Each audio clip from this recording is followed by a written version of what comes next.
I'll be making sourdough bread. Now, there's nothing better than the smell of freshly baked bread in the morning. And what the beauty of sourdough bread is 3 ingredients. It's basically flour, salt, water, and actually the 4th ingredient, forgot about that one, love. So I'll be showing you basically how to make a fantastic sourdough bread, taking you through it. Obviously, if you get any comments, just let me know downstairs. Let's start with the flour. I've got 2 types of flour. This is wholemeal flour. Now, you're probably going to use about 150 grams of this. This gives it obviously flavour. You could also use rye flour. You could use with seeds in it if you wanted to. It's your own choice. And the second flour that I'm going to use is a bread flour. Don't get hooked up on this. If you've got like all-purpose flour in the cupboard, give it a go. You're going to get a result. So it's not, it's not going to be the end of the world. The reason that they say use bread flour, there's more gluten in bread flour, and the gluten is the thing that binds everything together. So basically, you can get more air in your end product. I've got 600 grams of bread flour. That goes into the bowl. I'm going to put some salt in it. Now, this is probably a little bit, a lot of people say don't put any salt in it while you're hydrating it, but I've noticed it doesn't really make any difference. 15 grams of that, and probably the most important bit of the whole escapade is this little beauty. This is called starter or mother, and you see they've got like an elastic band around the sides. I fed this last night. I did 50 grams of my starter, my original starter. I did 50 grams of flour and 50 grams of water, and then just put it on the countertop and then just let it do its thing. And you see that it's nice and bubbly, you see that it's nice and aerated. This is important. It's got to be aerated. There's no point in putting like half-dead starter in your bread because it won't do anything. This is your yeast. It's also the flavour that you're adding to your sourdough. When you smell it, it almost smells like bread on its own. It's got like that, kind of like that tangy, it smells a little bit like apple cider, I would say. It's beautiful. If it starts smelling like paint, by the way, that's not a good move. You know, don't put paint in your thing. If it's a bit acetone, then it needs obviously either feeding a lot or it needs to be looked after for a while. But this one is beautiful. It smells really, really nice. So make sure it's nice and activated. A night before, I usually give it at least about 8 hours on the countertop, get it to temperature, get it bubbling, get the thing going, and then you can add it to your bread. I've measured this out already. It's 150 grams starter. All the recipes are underneath, by the way, so if you want to make this recipe at home, please do. I would take into account that I started probably about a year and a half ago with making my own sourdough bread. And I fell into that rabbit hole. It was basically, once you're in that rabbit hole, it's very difficult to get out, but oh, it's such an adventure. And as I say, the smell of freshly made bread in the morning is the best. So, do it. Right, the last obviously ingredient is water. I've got 500 millilitres of water. If you put your finger in it, you shouldn't feel much difference between your finger and the temperature of the water. It needs to be tepid, but tepid means not too hot. Yeah. If it's too hot, it'll kill all that beautiful yeast that's in my starter. So there goes 500 millilitres of water in. Then we're going to mix this to like a shaggy mess.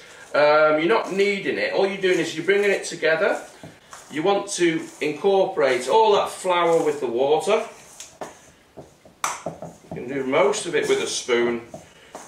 I've got here a bowl of water. You see a little bowl of water here on the side, because obviously wet hands, they stick less to this sticky mess than when using dry hands. So we just want to make sure that all the flour has absorbed all the water. That's just basically what we're doing. And you see this is probably about what you're looking for. Yeah, you see that it's all nicely absorbed. Right, then I'm going to cover it up in my retro cloth. Actually it's not, it's actually from Ola Keely, but it seems retro. So we'll cover it up like that, give it a little bit of a blanket. So pop it in here. Let's put it on, and I'll put it into bread rising, which is basically steam, bread rising. I'll lower the temperature about 30 degrees and set the timer for an hour. Off we go. So I'll be back in an hour and then I'll show you how to fold the bread. So this is the hydration stage. Didn't want to do that, by the way. After an hour or so, your dough will start to look a little bit like this. So it's the end of the hydration process. So it still looks like a bit of a shaggy mess. What we're now going to do is we're going to create a few folds, and the folds work that you get like air trapped in between, and it also makes sure that the gluten starts working. Important that your hands are a little bit damp. If you don't wet your hands beforehand, it will stick to the dough. And then what I do is I just loosen the dough from the outside of the bowl. Wet both of your hands. And then what I do is I pick up the dough in the middle, and I want to stretch it like that and then fold it back on itself. Same on the other side, stretch it and fold it back on itself. Turn the dough round and we do exactly the same again. So it's basically stretch it, fold it back on itself, stretch it, fold it back on itself. And I repeat this 4 times in total. You'll see now, you see how it's sticking together? It's very difficult to stretch it. That's because the gluten, you've activated the gluten, and now it's become really tight. That's why you have to give it another rest. So this is my last stretch. Fold it back on itself.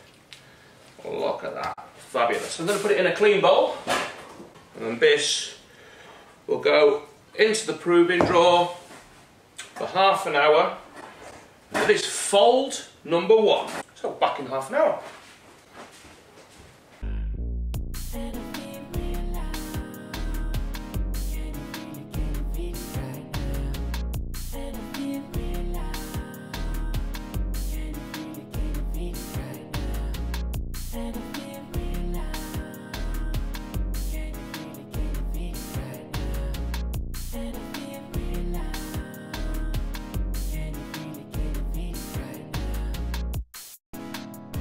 Right, so it's had 3 turns, and the bulk rise takes usually about 2.5 hours at 30 degrees. It can vary, obviously, if your temperature is a little bit different. My dough has had now 2.5 hours in the oven, so it's been now activating for probably about 5 hours in total. So I'm going to turn it out. Before I turn it out, what I tend to do is I just spray a little bit of water on my desk, because I don't want it actually to stick to the desk, and it actually works a lot better than if you use flour. Put it out like that. I'm going to first pre-form it. Also I'll put a little bit of spray on my hands, because I don't want it to stick to the hands, and a little bit of spray on my palette knife. Okay, let's chop them in half. That's it. So let's move this across. It'll feel a little bit wet, and this is the bit that a lot of people have trouble with. But don't stress, don't worry about it. Everything's going to be great. So what you want to do is you want to form like a ball. So you see that it's spread out at the moment.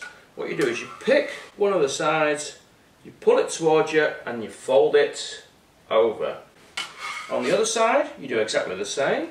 So you fold it over, and then you bring the sides around. So you're making like a little envelope. And the last one. And then I pick up the whole thing, turn it over, and then with the side of my palette knife, I bring the whole ball together.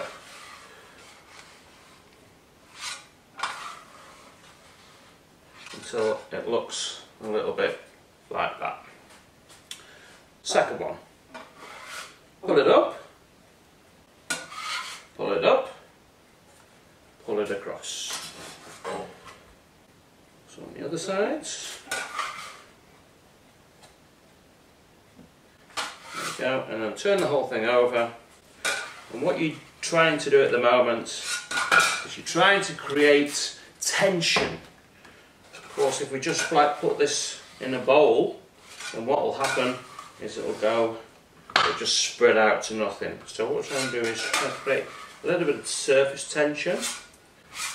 So basically pulling it all together. I'm going to leave this for about 20 minutes.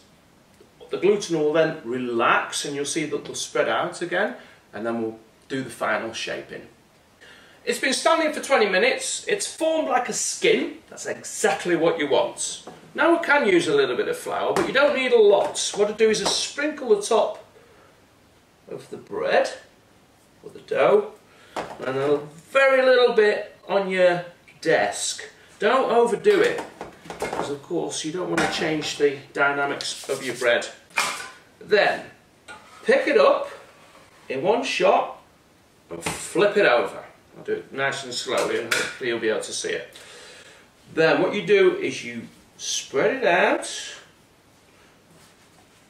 treat it with love, fold it over, brush away the excess flour, we don't want that. Same on the other side, excess flour away, and then I roll it up into a ball. What you're now doing is obviously you're forming layers and you're making sure that your bread has got a nice tight ball. 1, 2, 3 is more than enough. Let's give it a little bit of a dust. Same goes for the buttonette. A little bit of a dust inside.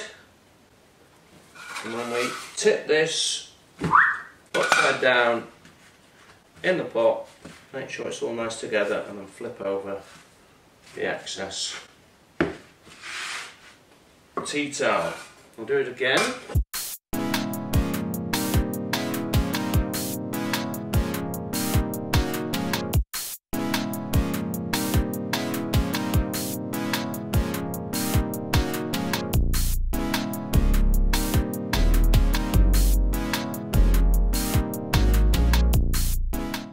What I'll now do is I'll whack this in the fridge. It's usually anything between 16 hours and 24 hours it can go in the fridge, and then it will slowly have its second rise. Absolutely fabulous. So tomorrow I'll be baking them off and showing you what the end result is. We'll see you then. Okay, my bread has been in the fridge for the last 20 hours or so. I've got a couple of pans warming in the oven. I'm actually going to do 2 styles. I'm going to do a Dutch oven, which is one of these, and I'm just going to do like just an iron plate for the other one. It's been in for about 20 minutes or so. I'm going to score the bread now. So I just top it out onto a piece of paper. And this is what it generally looks like after it's been in the fridge. I've got here a razor blade. Use a razor blade and try and do it in nice long strokes.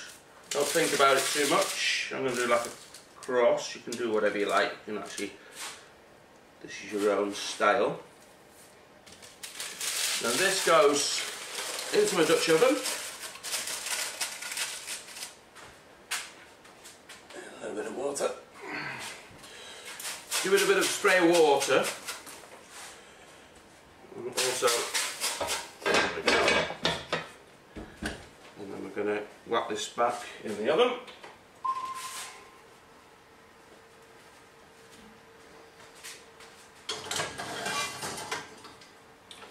And with this one, this is like an iron plate. And the beauty of this, because it's got like a rim, it stops your bread from spreading out too much. It's a bit like cheating, to be honest. Let's whack this on here.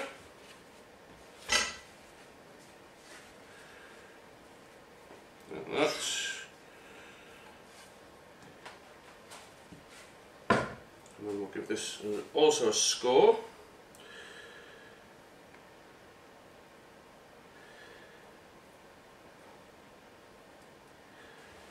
There we go, don't tear it too much. I'm going to put this back in the oven.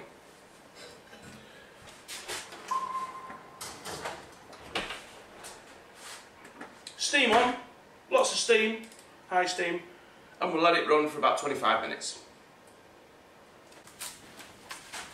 Oh, that smells gorgeous. Now if you enjoyed this video, don't forget to give it a thumbs up and subscribe. And if you want to see anything in the future, just leave it in the comments. Thanks for watching, and until the next time, bye bye.